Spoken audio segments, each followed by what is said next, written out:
Hello guys, and welcome to my next Mountain Blade tutorial. This one is for Prophecy of Pendor, and it's a faction overview, strengths and weaknesses.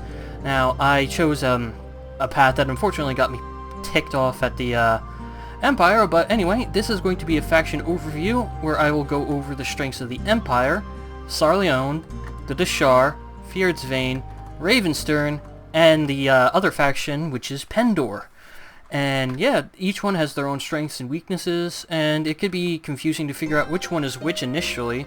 But with this tutorial, hopefully those of you who don't already know will figure out exactly what each individual faction's strengths and weaknesses are. So I'm going to go ahead and get some Empire recruits and get right back to you. Alright guys, we are back, and yes, I did do this 3 cheats, which is why it's done so quickly. But anyway, I'm going to go ahead and show you from the Empire standpoint, everything is about flexibility. They have a bunch of good units, but no overly great units, except for these guys, the Empire Armored Crossbowmen. These guys are debatably the best range units in the game that are non-nobility. And I'll get back to the other one, who's going to be also considered the #1 ranged unit in the game that's non-nobility. But these guys, it takes a while for them to reload, but they're extremely durable in melee, and they have very powerful crossbows, which is incredible. And this is the one just before them, the Empire Crossbowmen, who are great for siege defense considering they're not very expensive for upkeep, and they do a decent chunk of damage. And even their Levy Skirmishers, which are like literally the lowest tier range units they have, they aren't bad in siege defense either, and as you can see, they cost almost nothing. And next we have their melee units. Now, from their melee units, these are actually supposed to be spearmen, and these are, I forgot what they're supposed to be after that, because I renamed these guys to make them more Roman-y, considering that this faction is based heavily off Roman military, and Hastati and Triarii were the 2 other ranks, and then Legion, Cohort, Praetorian, and Gladiators. But anyway, the Hastati are the lower ranked spearmen, and these guys are the higher ranked spearmen. The only thing I did about these guys was change their name, but as you can see, the Empire, like, the units are obviously not very expensive, and they aren't elite. They don't have a lot of elite units. The only one considered an elite unit, one that takes 160 gold to upgrade, would be their Armored Crossbowmen, and they take a while. But anyway, Triarii is what I renamed them to, but it's the Empire, I think, Armored Spearmen, and these are just spearmen. They are pretty damn good spearmen, actually. They're great for commending cavalry, which is good because they're almost constantly at war with the Deshar, who have great cavalry. And next they have the melee units, and their melee units are kind of okay-ish, but they have great shields. Like their top tier infantry have great shields, and their gladiators, as you can see, they cost a lot. And if you go into their stats, you can take a look at those weapon proficiencies and those stats and the levels. They're great for auto-resolve, actually, but these guys are only good if you use them as a flanking force. If you try mixing them into your main infantry line, they're going to get slaughtered. But they can do a ton of damage if you mix them into your line correctly. So yeah, they have, in summary, they have incredible ranged units, good versatility, not good speciality, but they have one of the best specialty units in the game. Alright, let me go ahead and tell you guys right now that the Empire is pretty good to fight with. They're not my favorite one to fight with. I actually enjoy fighting with Pendor the most, but I'll get into that later. They're going to be the last ones. This is going to be a bit of a long tutorial, just to let you guys know. But the Empire, they aren't bad, and it's really a crapshoot whether or not they do well or not. Anyway, I'm going to go ahead and tell you guys now about their nearest neighbors, the Deshar principalities. So I'll see you guys in a second once I have a good amount of troops from the Deshar principalities. Alright guys, we're back and we're ready to talk about the Deshar Principalities, but first and foremost, the Deshar Mumluk is a created unit I made. You're not going to find it in your game. And yeah, so anyway, the main draw about the Deshar is they have really cheap middle road archers, and they have incredible specialists. Now first is the Tribesman, who is ridiculously weak. Then the Tribesman Hunter, which is falsely classified as archer since not all of them even have bows. Then you can go into Desert Bowmen, which suck, and then into Dervishers, which are pretty good, simply because they can fire arrows really quickly. They can't do as much damage as the top tier archers in the game, but they can fire their bows really fast. And the last in the archer line is the Dervisher Raider, who, for the amount of money you spend for him, is utter shit. if you were to spend half the money on these guys, like the Dervishers cost 22, if these guys cost 40, then I'd be inclined to use them, but they have really bad horses, and they don't have great horse archer skill, which means they're going to miss a lot. The only good thing about these guys is that they're mobile. So they don't have good horse archers, which is unfortunate for the type of area which is what they're in, which is just a very bad way of me saying these guys are based off Arabic culture, and Arabic culture historically had great cavalry. Alright, next they have spearmen and veteran spearmen, which as individual units aren't very good, but veteran spearmen, they're okay. And next you can see they turn into bladesmen and warriors. Warriors are pretty good, they only cost 17 dinar apiece, and in my game they upgrade to Mamluks because that's what I made them, but these guys are your anti-cavalry units since they usually carry pole arms of some kind, usually halberds, which are great for defending against cavalry assaults. So you want to make sure if you're going with the Shar, you mix some of these guys into your infantry line. But the main unit of the Shar are the Bladesmen, which are really good, only cost 29 apiece, and if we go ahead and go into their stats, you can see they've got good strength, agility, and excellent proficiencies. And they also have pretty damn good armor, so these guys are going to make the main bulk of your forces. Especially considering you can see Scorpio Assassins and Blade Masters take 200 apiece to upgrade, and they take forever to train up. But however, Blade Masters are arguably the best melee unit in the entire game. 380, 380, 380, 380, 27, 27, level 45. Not as high level or as good proficiency and strength-wise as Berserkers for the Empire, but they have some amazing armor, and they come with throwing weapons, which is incredible. And the Dashar Scorpio Assassin, as you can see, has better strength, much better proficiencies, a decent level. The only issue with these guys is they don't have shields, so they are very vulnerable to arrow fire, almost as much so as the Berserkers. However, these guys have 2 sets of throwing weapons. Actually, I think they have 3 sets of throwing weapons, and they have 1 melee weapon, which they're really good at. So if you get them as a flanking force, these guys can destroy. Unfortunately, if you keep these guys in your main line, they get torn to shreds by archer fire. And since they're faster than any other unit you have, if you tell your entire infantry line to move forward, these guys are going to move forward ahead. So you are best done like by putting them under, like, for example, unnamed 1, rename group, and just rename it to, like, say, specialists. There we are. You're much better off putting them in like their own specialist group and then having them charge in when the main lines are done and when your cavalry flanks their archers, basically. So yeah, in summation, the good thing about the Dashar is that they have got extremely good specialists and pretty damn good middle line infantry, but poor cavalry for the amount that they cost. As a matter of fact, they only have 1 cavalry unit, and that's the Dervisher, which is really shitty. And their archers are middle of the road. They fire very fast, which makes them good for siege defense. Alright, next we're going to talk about the Empire's other neighbor, the Empire of Sarleon, I believe it's called. This is Sarleon, Marlins was actually the original capital of Pendor, so yeah, these guys were from the original kingdom, so it would be interesting to talk about them for a little bit. Alright guys, now we're here to talk about Sarleon, and basically, here's the gist of it. They have great fodder, decent longbowmen, the best noble cavalry in the game. The downside to these guys is that their top-line infantry is extremely vulnerable to ranged weapon fire.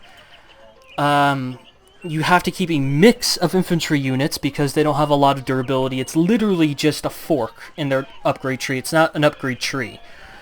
And yeah, alright, so basically the recruits are shitty. The militias are slightly better. Skirmishers are crap. Longbowmen are pretty good. Their armored longbowmen don't take long to train up. They're not expensive, and they can fire with pretty good speed and very good power for their level of troop, which makes them great for siege defense. So they have pretty good longbowmen, actually. Their trained militia are shit. Their footmen are pretty good, but it's when you get into armored footmen because they have morning stars, and morning stars are an incredible melee weapon, especially for a basic tier troop. You actually see these morning stars a lot of time on knighthood order troops. As you can see, it doesn't take a lot to get them into men-at-arms either, which are pretty good spearmen with shields. However, their halberdiers, which are their top-of-the-line melee unit, do not have shields because their halberds take 2 hands to wield. And as you can see, they don't have great proficiency. However, they have great reach, which makes them great for anti-cav and great for melee. So, the main way you want to use a Sarleon army is to get a mix of armored footmen, men-at-arms, and halberdiers. Usually, you're going to want about, like, say, 40 armored footmen, 25 men-at-arms, and then about 10 to 15 halberdiers to get a good mix. And you want to keep them in each of their own formations, because these guys are pretty good in melee combat. These guys are great anti-cav, and as you can see, they also have a decent weapon at their belt. These guys are your flanking force, kind of like the Blade Masters and kind of like the Gladiators, except they're not quite as quick. However, they are faster than anything else in your melee line, so you don't want to label them as infantry, otherwise they'll get shredded. And as for these guys, you want to keep a mix of longbowmen and armored longbowmen, since the longbowmen don't cost much and are effective, and their armored longbowmen cost a little bit much, but they are decently good. So basically the gist with these guys is they've got great music and good coloring, and they have inexpensive inexpensive troops for their quality. Basically you're getting more for your buck than you would for other troops. However, they don't have good specialty troops at all. And the main thing about playing with these guys is they've got Jatu right here, Noldor right here, and Heretics right here, and they're usually at war with these guys or these guys. So they are in a shit area. Pretty much, if you want to play a Sarleon and actually conquer the map with them, you're going to want to choose an area to go first. And you're probably going to want to get on good terms with the Noldor quickly, because the Jatu, very annoying. And Ravenstern is also quite annoying. Alright, and next, we are going to talk about the guys, the barbarians, the pirates, the Vanskiris of these guys. Fierdsvain. Talk to you in a bit. Alright, time to talk about Fierdsvain. Anyway, basically what you want to know about these guys: amazing music, amazing infantry, piss poor, utter shit, never worth it, wish they would die in fire archers. No cavalry. Basically. Their nobles are women, they're Vanskiris, not Vanskiris, Valkyries, there we are. So yeah, they've got decent nobles, which is kind of annoying, but anyway, the recruits are nothing special. They're huntsmen, bowmen, archers, and heavy archers are utter shit. They can't hit the broadside of a barn, and they fire slower than molasses. Basically, the best thing about the heavy archers is they can double as melee, basically. Take a look at them. Look at that. Insane strength, decent proficiencies, only 5 into power draw. Not at all good. Basically, the only thing these guys are good at is firing a bunch of arrows, hoping they hit something, and then whipping out their axe. Anyway, it's their melee where it shines. Anyway, you got warriors and axemen. Basically, warriors can go into armored axemen and armored warriors, as the same thing goes for axemen. Actually, I don't believe armored warriors are actually in this game. I put them in myself. Yeah, because I wanted them to have a little bit more diversity, but they normally both go into armored axemen, and then from armored axemen you can choose to go between huskarls and berserkers. But also, I also have armored warriors there for no reason, because I thought it was nice to give them a little bit of diversity, simply, you know, different weapon choices. But anyway, both of these guys go into the same thing, which would be armored axemen, which both can go into huskarl or berserker.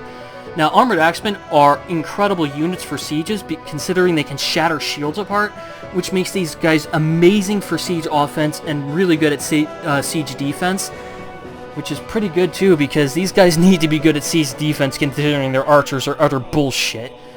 Huskarls are one of the top melee units in the entire game.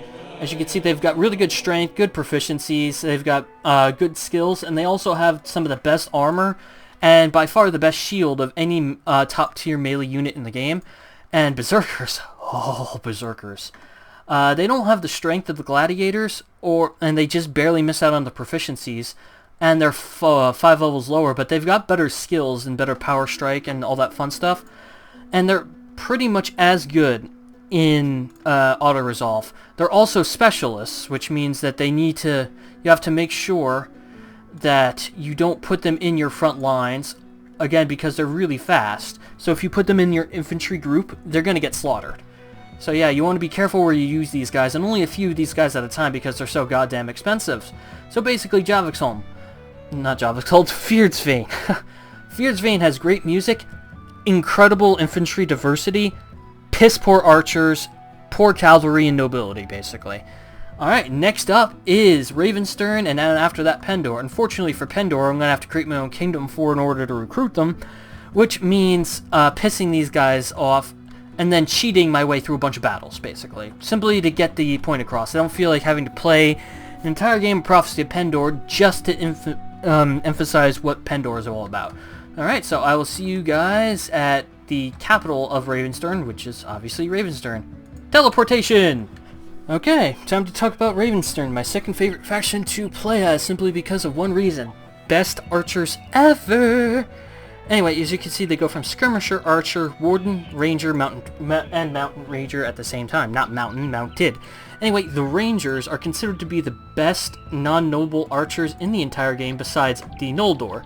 And as you can see, they got a 350 proficiency in archery, but only a 6 power draw, which means they're going to fire a ton of arrows very fast. They're level 40, and they're not bad in melee. They have a claymore, which makes them pretty damn good for taking down cavalry, actually, due to the superior reach, which is pretty damn cool. And what else? Oh yeah, they also have the long composite bow, which is pretty much the best bow that any main faction troop will ever wield, which is pretty damn good. Unfortunately, the mounted versions of them, the mounted rangers, they are pretty much exactly the same exact thing, except they have 5 less points into archery, which really, really, really sucks. 50 points less into archery, which means they're not going to fire arrows as fast, but they are mobile. They're basically mounted versions of the Rangers, except a ton more expensive, so I wouldn't put too much money into these guys. As for infantry, it's not very good. Their men-at-arms are okay. They've got axes, but their armor is not very good. Their men-at-arms, again, not very good, but they do have a two-handed version of their main axe. The Ravenstern battle axe is a pretty damn good weapon. Then they have Kierguards, which have pretty good and pretty aesthetically pleasing looking armor, but they don't do a lot of damage and they tend to die really quickly, but they do only cost 17 dinar a pop. So as you can see from this, they don't have great proficiencies either, or great stats, but they do have pretty good armor, so they're going to die pretty quickly simply because they can't dole out damage fast enough. And then finally the Horsemen, which only cost 14 apiece. They don't have great proficiencies, but they are very cheap. You can spin them out very quickly, and they aren't actually that bad in auto-resolve. And as you can see, they're the next step up from Men-at-Arms, and they cost less than the Kierguards and a ton less than the Mounted Rangers. So, in summary, Ravenstern, amazing archers that make me want to gasm, bad infantry, good cavalry, non-noble, for that matter. Their nobles aren't very good, unfortunately, which really sucks. Alright, once I carve out a kingdom somewhere, I will show you guys the Pendor troops, because Pendor troops can pretty much only be rescued from farmers, or you can make them your main kind of thing when you make your own kingdom. So I'll be back after carving out a kingdom for myself by pretty much eliminating Empire off the map for no good reason other than the fact that I want them all dead. So yeah, hooray for Control Alt F4 for taking these guys out. I have to take out one of their farmer parties to get them angry so I can siege one of their places. So, caravan should be good enough. Time to die! Ugh, well, that took a while, even with cheats, because I cheated pretty much all of this, but because of the way this game works in terms of culture, it takes a couple of cycles for the villages to start having your culture's recruits. So I've been trying to sift through Empire recruits and blah blah blah blah blah blah blah. Anyway, Pendor, ignore these guys. These guys are all created. I just did this to give them a little bit more diversity, since the top-ranked Pendor troops don't have shields. But anyway, here is the main thing about Pendor is they're cheap, they're great in siege defenses, they usually come in very large numbers, and they have good diversity. The bad thing is they don't have any specialized troops at all. Their noble troops are okay, and their top-tier infantry troops do not have shields. Alright, so we're going to go through these. First it's recruit, and then militia, and then from militia you can branch off into light bowmen, heavy bowmen, which are crap, but, you know, okay-ish, and they're armored bowmen, which are about as good as Sarleon armored long bowmen, basically. Let's go ahead and take a look at their stats. As you can see, they've got 350 in archery, which is very much on par with the with Ravenstern's troops, but their power draw is 1 less than Ravenstern's troops, so they're going to fire a lot of arrows. They're just not going to do a lot of damage with them. And then over here we've got the main melee troop, the men-at-arms, which are actually pretty good in melee. They've got 275, 275, 19, and 500 power strikes, so they're not the best melee troops, but they can do some damage since they've got a Pendor Greatsword, which is a very good greatsword. But unfortunately, because of their lack of shields, they're horrible in field battles against ranged superiority, and they're very bad in siege battles. However, the Pendor swordsmen have shields, so it's absolutely vital that you don't upgrade all of your swordsmen into men-at-arms, otherwise they will get slaughtered. It's actually one of the reasons why I made the shield unit, the Shieldman and Shieldmaster, because this is basically a Pendor man-at-arm, except with a shield and a mace instead of a greatsword. And Shieldman's a swordsman, except with a shield and spear. And the Spearman is basically a Shieldman, except the Spearman doesn't have a sword as a backup. Actually, he does, it's just not as good as the Shieldman. And the Hoplite is just much better overall. So yeah, basically the good thing about Pendor is, 1, they're a challenge, 2, they're inexpensive, 3, they come in droves, and 4, they're quite versatile and very, very, very good in siege defense, which is what you're going to be spending a lot of your time on, is siege defense, because it's a great way to get prisoners. And yeah, that is the Pendor, Prophecy of Pendor Faction overview. Basically, my favorite is Pendor, followed by Ravenstern, the Empire, Fierdsvain, these guys, and then these guys. These guys are very much a challenge. I've never gotten these guys to work properly, so... Anyway, I hope you guys found this tutorial helpful, and if you didn't, well then just leave in the comments why you didn't think this tutorial was very helpful. And if you guys did think this tutorial was helpful, just give me a comment basically asking what tutorial you'd like in the future. For my old subscribers that want to see Mountain Blade, the reason I haven't done Mountain Blade in a long time is because I don't have the computer to run it. Basically, I upgraded my monitor to a 1080 monitor, and because of that, even in windowed mode, when I want to record at high settings, which is really the best way to do this, it gets laggy, and even on low settings it gets pretty damn laggy, so I'm waiting until I upgrade my PC, which it's going to have to wait until my brother gives me the money he owes me, but when he does give me the money he owes me, I can upgrade to a very good PC, and you guys will see Prophecy of Pendor again. And as for the rest of my recordings, I've just been sick lately. I've also had some computer issues, which is the reason why I haven't been recording lately. Don't worry, I haven't given up on the channel. Recording will happen again, and yeah, one more thank you to you guys giving me to 160 subscribers now that I got to 150 subscribers. I released my subscriber special, now I'm at 162 or something, so thank you so much guys for all your support, and make sure to leave a like on the video if you found this useful, guys. Take care.